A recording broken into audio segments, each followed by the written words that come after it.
Bonjour tout le monde, merci de nous suivre sur Studio Saint-Jean. Aujourd'hui, on va à la rencontre de deux passionnés d'échecs qui vont nous parler de l'évolution du club d'échecs de Saint-Jean-sur-Richelieu. Venez les rencontrer au Carrefour Richelieu. Ils sont encore ici. Venez, suivez-nous! Ici Louis Lemieux, votre fier député de Saint-Jean à l'Assemblée nationale du Québec. La chaîne télé que vous regardez en ce moment, sur YouTube ou sur Facebook, c'est Studio Saint-Jean, la chaîne télé de votre député au service de la communauté. Et pourquoi au service de la communauté? C'est tout simplement parce que depuis presque 6 ans maintenant, nous publions à toutes les semaines, plusieurs fois par semaine, même souvent, des entrevues avec des gens des milieux communautaires, milieux des affaires, artistiques, culturels, sportifs et même des personnalités. C'est tout simple et en plus, vous pouvez nous proposer des sujets ou des invités. C'est simple, vous nous écrivez à production@commercial studio-saint-jean.tv. Bon visionnement.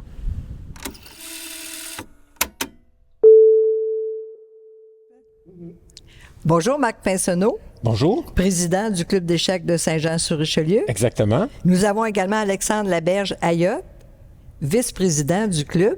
Bonjour. Bonjour. C'est toute une responsabilité d'être président? Oui, surtout quand le club prend une tangente viser la croissance, là, ce qui est un tournant récent. Alors oui, c'est rendu une grande responsabilité. C'est merveilleux. Vous êtes président depuis combien de temps? Ah, moi, ça peut faire une vingtaine d'années. Vingtaine d'années? Oui, mais le virage vers la croissance qu'on a pris, c'est plus récent. Ça fait maintenant? Oui. C'est extraordinaire, ça? Ben, c'est stimulant. Oui. Puis quelle nouveauté? Beaucoup de nouveautés, déjà plus de gens impliqués, programmation bien remplie pour septembre qui s'en vient, beaucoup d'activités compétitives. Plus de membres? Plus de membres. Puis en ce moment, vous faites une présentation au centre d'achat. Oui, on est au Carrefour Richelieu les 17 et 18 août. Oui. Dans le cadre de l'événement C'est la rentrée.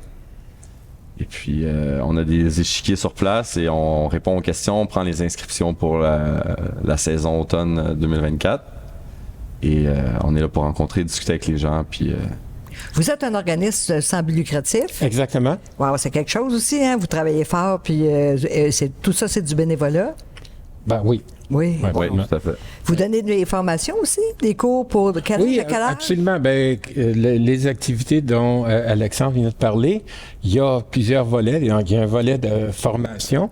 Il y a des formations pour tous et aussi réservées aux enfants. Mais alors, on va avoir, par exemple, une initiation pour ceux qui n'ont jamais touché au jeu. Puis qui veulent s'informer. On a donc une initiation. Ça, c'est pour tous. On a ensuite, pour ceux qui ont fini l'initiation ou qui en ont pas besoin, là, on a les formations pour débutants. Et là, il y a une formation pour débutants pour tous, mais il y en a aussi une réservée aux enfants. Et puis après ça, ben, il va y avoir une formation pour joueurs plus avancés. Là, c'est pour tous. Normalement, c'est plus des gens c'est pas des jeunes enfants là, qui vont prendre ça. C'est une formation pour joueurs de calibre intermédiaire, mettons. Puis des enfants, vous parlez de quel âge? Disons, pour ceux qui prennent un cours pour débutants, par exemple, ça peut être de 6 à 17 ans. Ben, je vous dirais que d'habitude, la moyenne d'âge, ça joue à 7-8 ans. Où il y a de l'intérêt déjà. Oui, ben les parents veulent inscrire leurs enfants. Et puis, oui, c'est rare que dans le cours pour débutants, on va arriver avec des gens qui ont 15 ans, par exemple. Oui. Mais c'est stimulant, hein? Commencer tôt comme ça? Ben c'est le bon temps parce que à cet âge-là, les enfants, leur cerveau, c'est une éponge. Oui. Puis ça apprend relativement vite, oui. Oui, puis ça donne toutes sortes de notions aussi. Ça aide dans la vie même. Moi, je dirais que oui, parce que c'est un jeu de précision. Puis c'est un jeu où il faut évaluer les conséquences du coup qu'on veut faire. Et puis, même qu'on pourra dire que on pourra donner une formation à peut-être des entrepreneurs, puis ils trouveraient entre la vie d'entreprise puis le jeu d'échecs, il y a beaucoup de similitudes. Ça pourrait aller jusque-là. Qu'est-ce que vous avez d'autre aussi à votre club? Mais là, comme il venait de lister les formations, mais il y a aussi la formation intermédiaire qu'on prend des noms parce qu'il faut mesurer l'intérêt avant de l'afficher. Pour le reste, on savait qu'il y avait un intérêt assez marqué.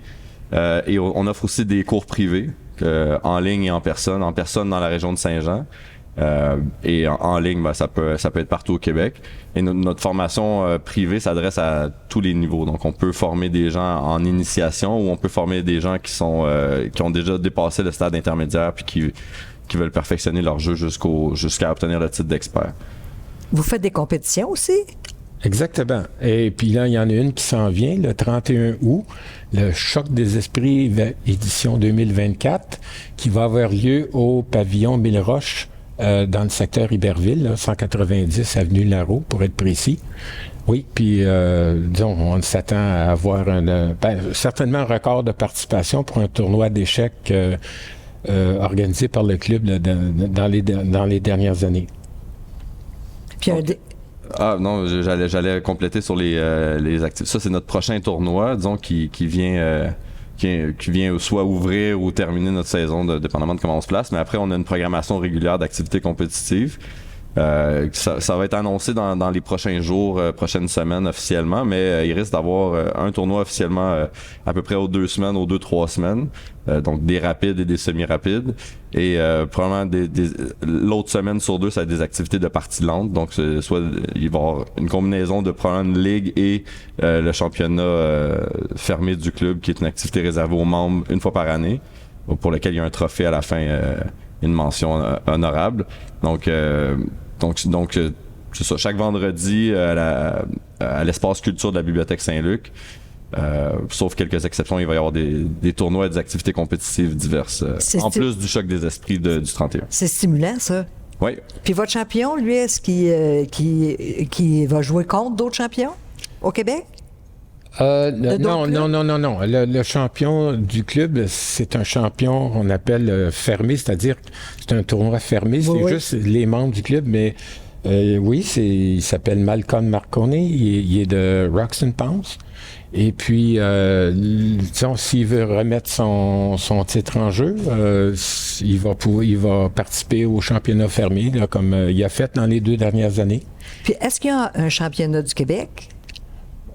Championnat du Québec, c'est-à-dire c'est un championnat ouvert. C'est pas réservé à des gens du Québec. Okay. On appelle ça le championnat ouvert du Québec pour cette raison-là. Oui, il y a ça. C'est un tournoi qui est plus organisé par la Fédération québécoise des échecs. Et puis là, qui va regrouper peut-être, 200 participants, des choses comme ça, là. Oh oui. Et par ailleurs, tous nos tournois sont sanctionnés par la FQE, c'est-à-dire que quand les gens veulent commencer la compétition, même si c'est à bas niveau, il y a une cote qui est attribuée pour commencer. Puis après ça, la cote évolue en fonction des parties qu'on joue, en fonction de la cote de d'autres personnes qu'on joue, jusqu'à à un moment donné se stabiliser. Puis ça donne une idée de où les gens se placent les uns avec les autres. Il y a à peu près 1700 membres actifs dans la FQE, Fédération québécoise du Québec. C'est pas énorme, dans le sens qu'il y a eu une recrudescence des échecs dans les dernières années qui a pas encore été répercutée dans l'adhésion au Québec à la fédération. Dans tout le Québec? Dans tout le Québec, c'est ça. Donc, mais il y a probablement beaucoup plus de joueurs avec les plateformes en ligne qui jouent aux échecs au Québec qu'il y a de membres dans la fédération. Ah oui. Donc, c'est pour ça que tous nos tournois sont sanctionnés. Donc, on rapporte les résultats pour qu'eux autres y ajustent la cote des joueurs. Donc, notre mission du club, c'est de ramener les échecs au centre de la communauté, au centre de la culture populaire, mais également d'amener plus de joueurs en compétition au sein de la FQE, qui est l'organisme le fédérateur des échecs au Québec.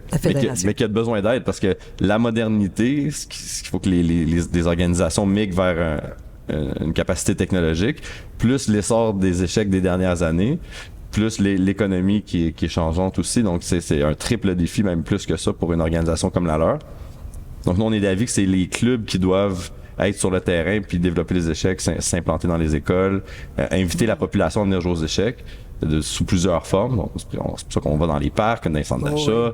On veut être un organisme au premier plan dans la communauté, dans le but de ramener les gens vers le jeu, Puis on se rend compte que la plupart des gens aiment le jeu, sont curieux, ont envie de l'apprendre, ont envie de l'enseigner à leurs enfants, se demandent pourquoi c'est plus sur le programme scolaire.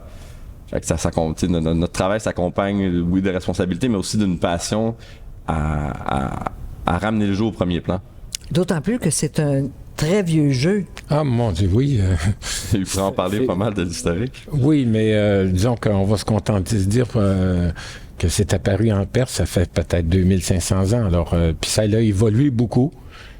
La forme du jeu aujourd'hui, c'est plus... c'est apparu en Europe au 17e siècle. Puis d'où vient le nom échec? Ah, ben ça, c'est parce que, vous savez qu'il y a une pièce centrale, le roi. Oui. Hein? Alors, en perse, puisque le jeu serait d'origine de Perse, le roi se dit Shah. Et le Shah, comme le Shah d'Iran, Oui. c'est exactement le même mot. Alors, ça a donné chess en anglais, ça a donné échec en français. Voilà. Alors, ça n'a pas rapport avec réussite puis échec. Là, c'est le mot échec, c'est simplement un mot étranger qui a été adapté là, en français. Alors, ça ne fait pas référence à échouer versus réussir. Puis c'est un jeu qui a dû être modifié souvent, qui a dû évoluer absolument, souvent. absolument. C'est pour vous dire, les dernières modifications ont été faites justement au 17e siècle en Europe lorsque le pion, son coût initial, peut maintenant être de 2 cases. Ce qui n'était pas le cas jusque-là. Ça a été introduit en Europe. Et puis aussi le roc qui a été introduit en Europe à peu près en même temps là, au 17e siècle. Depuis ce temps-là, il n'y a pas eu de changement? Non. À la conduite du jeu, non. Pas que je sache. Wow. Il y a eu une grosse évolution au niveau de l'activité internationale, des compétitions, des règles du jeu, l'ajout du cadran numérique. Je pourrais pas dire c'est en quelle année exactement, mais c'est venu un peu organiser le déroulement du jeu comme tel. Oui, puis les bourses aussi? Oui, les bourses. Ah oui, mais ça, c'est la période de Bobby Fischer, là, dans les années 70, où il s'est créé un intérêt sur les échecs du fait du personnage, du fait que c'était une confrontation Est-Ouest dans le temps de la guerre froide. Pour vous donner une idée, Spassky, quand il a gagné le championnat du monde, je pense qu'il a reçu une bourse d'à peu près 3000 $. Oh. Et puis, l'enjeu dans le match Fischer-Spassky, ça a atteint 250 000 $. Oh, à l'époque? Oui. À l'époque. Ouais. Alors, c'est pour vous dire que oui, ces choses ont beaucoup changé. Avant Fischer-Spassky, les échecs, personne n'entendait parler ici. OK? Personne ne savait qu'il y avait un champion du monde. Et puis, puis de toute façon, le championnat du monde à l'époque, souvent c'était un match entre deux gens deux personnes de Moscou. Oui, Puis, on n'en parlait pas ici. Alors, on a commencé à en parler à ces époques-là. Le monde a découvert que oui.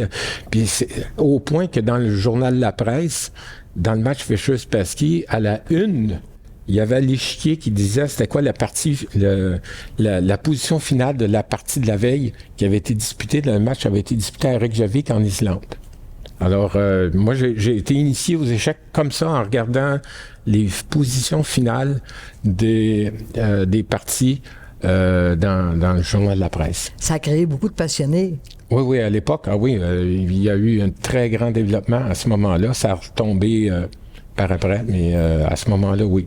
Une partie d'échecs, ça demande beaucoup d'attention. Une attention soutenue pendant combien de temps? Ben, ça dépend de la cadence de jeu, mais une cadence comme, disons, dans des classiques, si on veut dire, là, une partie normale va durer 4 heures, par exemple. 4 heures, wow. Oui. 4 heures d'attention soutenue. C'est une partie qu'on appelle une partie lente. Oui. Il y a 3 cadences reconnues. Il y a les blitz, aussi appelés des fois rapides. Il y a les semi-rapides, qui sont aussi appelés des fois des rapides. Puis les parties lentes. Donc, les blitz, c'est jusqu'à 10 minutes. Puis ensuite, jusqu'à 1 heure, c'est des semi-rapides. Je pourrais me tromper. Allez vérifier. Mais c'est à peu près dans ces eaux-là. Là. Fait que c'est minuté à ce moment-là. Exactement. Dans les tournois aussi? Absolument. Oui, les parties sont minutées.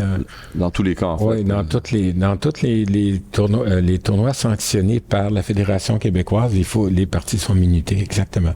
C'est un bel apprentissage.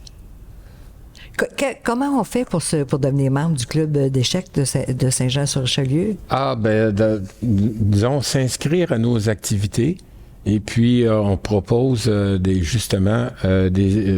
tarifs qui sont avantageux pour ceux qui ont pris le membership. Donc, c'est contacter le club pour s'inscrire aux activités. Puis, en même temps, on va suggérer aux gens des formules où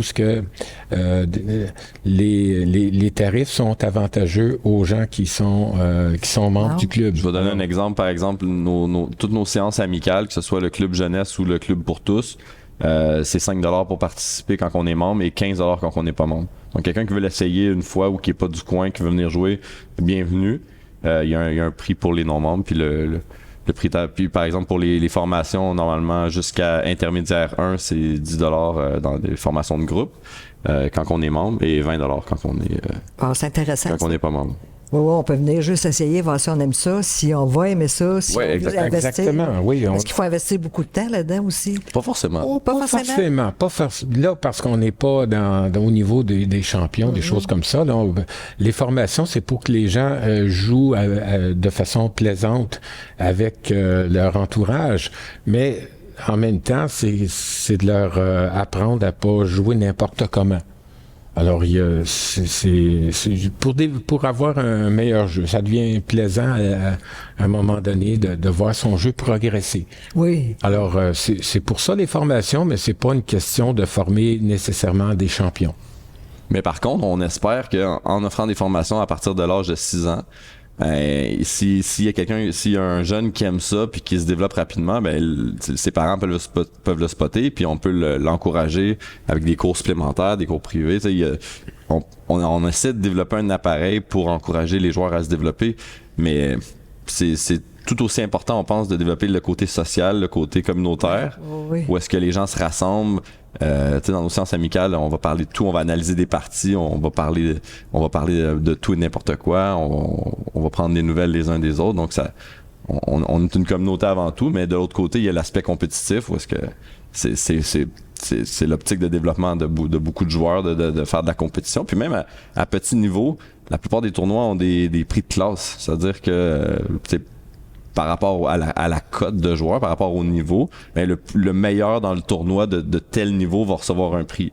Ensuite, le meilleur du niveau suivant va aussi recevoir un prix.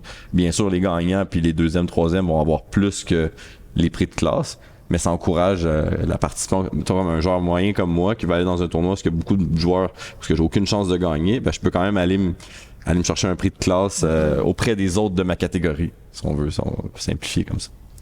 Puis ça doit être excellent pour le troisième âge aussi, apprendre l'apprentissage d'un nouveau jeu, l'apprentissage d'un nouveau langage presque, puis de continuer à... Puis le côté social, puis en plus, il y a des gens qui savent jouer, qui peuvent... on a l'intention de recruter des gens pour qu'ils... les amener à s'occuper de réintroduire les échecs dans les écoles, donc d'animer des alors mais ça des personnes âgées qui connaissent le jeu et qui sont à retraite, c'est un bon dérivé pour eux autres.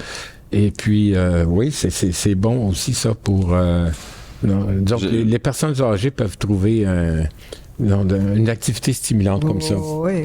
C'est important de mentionner que, excusez-moi, mais que on a le coût pour devenir membre du club est réduit pour les aînés. Ah oui? Donc c'est au lieu d'être 50, c'est 40. Et pareil pour les cadets qui sont jusqu'à l'âge de 14 ans. Non, de 15 ans.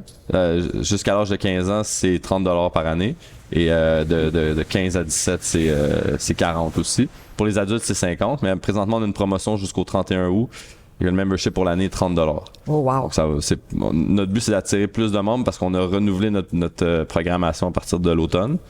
Donc, c'est pour nous le passage à une étape suivante, disons, beaucoup plus de responsabilités, beaucoup plus de bénévoles d'impliquer, beaucoup plus de risques financiers aussi.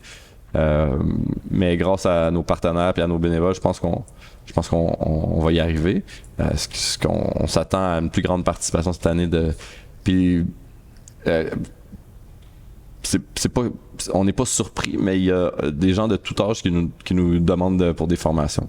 Oui. Parce que des fois, les gens l'ont appris il y a plusieurs années, ont joué un peu, ont fait d'autres choses de leur vie que jouer, donc ils reviennent après, ils se souviennent plus exactement c'est quoi tout à fait les règles. Donc, des fois, un petit rappel comme ça, une séance ou deux d'initiation, après ça, la personne est prête pour venir aux séances amicales, puis... Vous avez tout un défi devant vous. Oui, puis c'est stimulant, par exemple. Oui, vraiment, c'est intéressant, puis j'espère que plein de gens vont venir. Oui, et puis donc on invite les gens à s'inscrire à nos activités. Alors, d'abord, les gens qui veulent nous voir demain au Carrefour, eh bien, on est prêt à les recevoir, à leur expliquer nos activités. Et puis, s'ils veulent des informations, comment ça coûte et tout ça, on est prêt à leur fournir ça demain. Sur le jeu aussi. Vous pourrez jouer demain aussi? Ça, c'est plus pour les gens qui viendraient puis qui voudraient jouer avec nous. Ben oui, tout à fait. On a 5 jeux au Carrefour et on va être aussi présent à la boum de l'été d'Éry les 24-25. Oh, wow! Au Parc Géry-Boulette, on va avoir notre kiosque là-bas. Ensuite, la fin de semaine suivante, on a notre tournoi Le Choc des Esprits le 31. Et le 8, on va être présent le 8 septembre à la parenthèse urbaine dans le Vieux-Saint-Jean. Donc, on va avoir aussi des jeux sur place. Donc, c'est plein de moments où les gens peuvent venir à notre rencontre, poser leurs questions, s'inscrire à nos activités, rencontrer notre équipe. Puis, on leur donne tous les moyens de nous contacter pour justement, d'abord, prendre connaissance des activités sur notre site Internet et puis nous contacter ensuite pour vouloir s'inscrire. Ou pour des renseignements additionnels. On est joignable par Messenger avec notre page Facebook. On est joignable par SMS et par téléphone avec le numéro sur la pancarte et sur notre site. Puis on publie régulièrement sur Facebook. Si vous voulez aussi nous envoyer un message, on envoie régulièrement une infolette avec des nouvelles intéressantes sur notre développement. Et puis... vos activités et les intérêts. Nos activités, oui, c'est ça. Les tournois qui s'en viennent, puis on pense aussi organiser des événements spéciaux de type conférence, où est-ce qu'un maître ou un grand maître viendrait expliquer certains concepts plus avancés. Donc, on espérait attirer une audience dans le monde des échecs au Québec avec ça, mais aussi des parties en simultané où est-ce que des joueurs jusqu'au niveau expert, pas des experts bien sûr, mais vont jouer en simultané contre une personne de haut calibre. Donc, des fois, ça peut être 15, 20, 25 personnes qui viennent, ils payent un petit frais pour affronter. Puis on est en train aussi de monter notre capacité de diffusion, parce qu'on aimerait diffuser les premiers échiquiers de nos tournois. Puis éventuellement atteindre un public plus large que juste Saint-Jean. Puis on collabore aussi beaucoup avec d'autres clubs, on les aide, on se fait aider, on échange des méthodes. On réalise dans le fond que le développement des échecs repose sur les épaules des clubs. Puis, des bénévoles qui sont là. Des bénévoles qui sont là, puis des gens qui s'impliquent de plusieurs. Tu sais, il y a des gens qui c'est pas des gros. Il y a des gens qui partagent, qui likent nos publications à chaque semaine, sont là spirituellement. Ils nous aident pas nécessairement sur le terrain, mais ils sont tout aussi importants que. Oui. Je pense que c'est un effort collectif de. Ils vous encouragent parce que il faut encourager le monde des échecs. Ben, je vous remercie beaucoup. Ça a été bien intéressant et captivant. Merci. Ça fut un plaisir. C'est un plaisir pour nous. Merci tout le monde. Si vous voulez jouer aux échecs, ben c'est facile. Vous voyez qu'est-ce que vous avez à faire. Ben merci. C'est Lucie Crevier pour Studio Saint-Jean. À la prochaine.